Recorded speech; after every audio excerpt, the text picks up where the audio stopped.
Bonjour à tous et à toutes et bienvenue dans Hebdo Manga, notre rendez-vous manga et animé du dimanche. Et oui, encore une nouveauté que je rattrape, jamais 203 comme on dit, et cette fois-ci ce sera avec le manga L'apprenti de Lord Maguire. Le nouveau manga du duo derrière Darwin's Game s'essaye à la dark fantasy, est-ce un pari réussi? On va voir ça ensemble. Je m'appelle Telio, et encore une fois, bienvenue dans Hebdo Manga.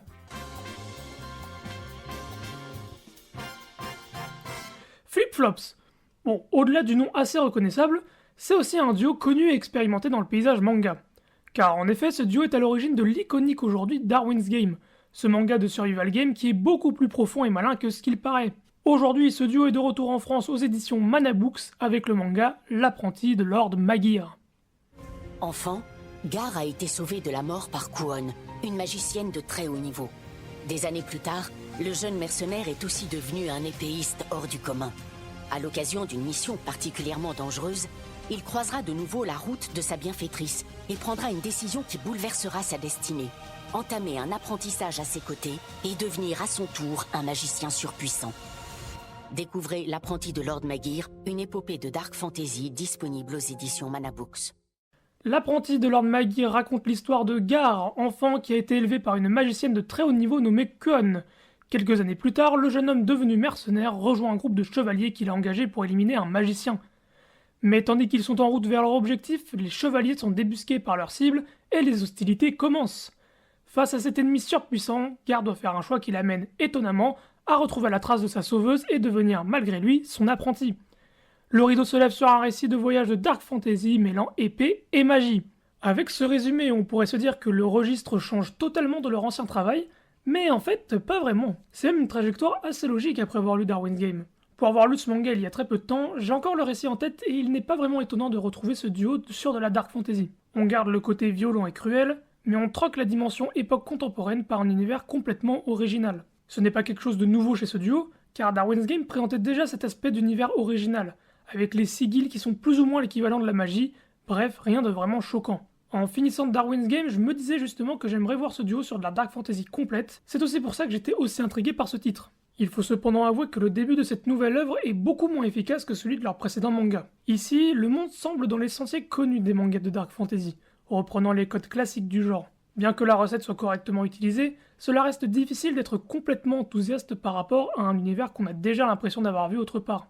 Aussi, le premier tome est étonnamment verbeux, prenant pas mal de temps à se lire. L'une des forces de Darwin's Game était, selon moi, cette facilité qu'avait le dessin de nous offrir des informations parfaitement diluées entre les pages, ne faisant pas ressentir de longueur lors de la lecture. L'histoire était complexe, mais les tomes se lisaient à vitesse classique avec des pages aérées. Ici, bien que le découpage soit toujours aussi soigné, les pages sont un petit peu plus chargées, ce qui n'a pas vraiment aidé à rentrer complètement dans le récit. Voilà pour les points qui sont un peu en deçà que j'ai trouvé pendant la lecture, mais maintenant on va pouvoir aborder ce que j'ai vraiment apprécié dans celui-ci. Premièrement, je l'évoquais un peu plus tôt, mais le dessin est toujours aussi réussi. Les pages sont belles, le découpage est soigné et toujours aussi efficace pour enchaîner les cases et bulles de dialogue sans se perdre. Les chara-design et concepts présentés ont trouvé leur originalité dans leur design plutôt que dans leur concept, ce qui compose ce léger manque d'originalité dont j'ai pu parler un petit peu plus tôt. Ensuite, les personnages sont plutôt réussis et attachants pour un premier tome, présentant des archétypes connus mais quelque peu remaniés pour offrir des caractères uniques dont l'alchimie fonctionne tout le long du tome. Gar, le mercenaire servant de protagoniste, semble froid et taciturne comme n'importe quel héros torturé de dark fantasy, mais ce n'est pas le cas. C'est simplement un jeune homme réfléchi qui prend le temps d'observer sa situation et semble un peu détaché à cause de ça. Il n'est cependant pas dénué d'émotions ou de sens logique, peu guidé par des idéaux complexes. Kon, quant à elle, a tout du personnage féminin un peu énergique en sidekick du protagoniste, mais le fait que ce soit une sorcière parmi les plus puissantes de son univers la rend tout aussi importante dans le récit que Gar. Elle est beaucoup plus expressive, mais sait également parfaitement jauger les dangers et réagir fortement en conséquence, montrant seulement une partie de l'étendue de sa force. Vous l'aurez compris, la dynamique du duo principal est maîtrisée, et ce qui permet à ce premier tome de rester agréable à lire et découvrir, et maintenant que l'introduction est passée, les pistes pour les prochains arcs narratifs à venir vont pouvoir démarrer et présenter ce manga a réellement un grand potentiel. Au-delà de tout cela, il est difficile d'en dire beaucoup plus sur cette nouveauté. C'est un nouveau récit de dark fantasy qui demande un peu plus de temps pour se faire un avis définitif dessus. Ainsi, laissez-moi vous parler un peu plus en détail de l'édition en elle-même, car je trouve ça très intéressant à aborder. L'éditeur Mana Books peut être assez discret dans le domaine du manga chez nous, mais il faut savoir que c'est une filiale du groupe AC Media, une société mère possédant également les éditions Kiyun pour les mangas et Lumen pour les romans. C'est d'ailleurs Ahmed Agne, le fondateur des éditions Kiyun, qui dirige Mana Books.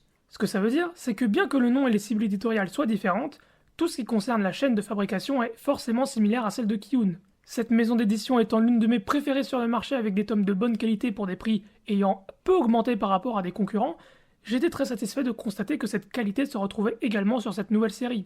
Côté fabrication, c'est ce qui se fait de mieux dans le format poche qu'on connaît tous, avec un soin tout particulier apporté à la jaquette. J'aime également beaucoup le style éditorial de cette maison d'édition, se détachant des cibles éditoriales classiques comme shonen, shoujo, etc., mais offrant plutôt des cibles liées à un genre plutôt qu'une population de lecteurs visés. Ici, on retrouve l'apprenti de Lord Maguire par exemple, dans leur collection Epic, liée à leur manga de fantasy au sens général.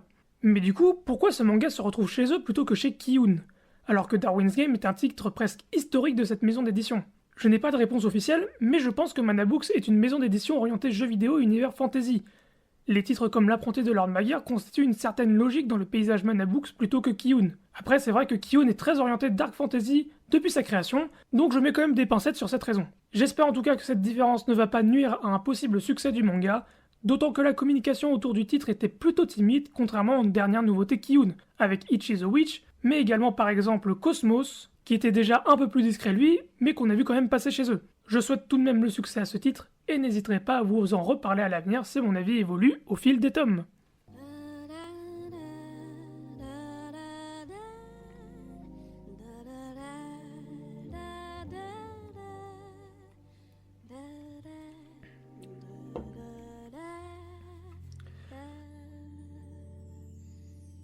Voilà qui conclut ce nouvel hebdo manga, j'espère qu'il vous aura plu. La semaine prochaine, on retourne sur de la nouveauté encore une fois. Je vous remercie de votre attention et je vous dis à dimanche prochain pour un nouvel hebdo manga. C'était Elio, ciao!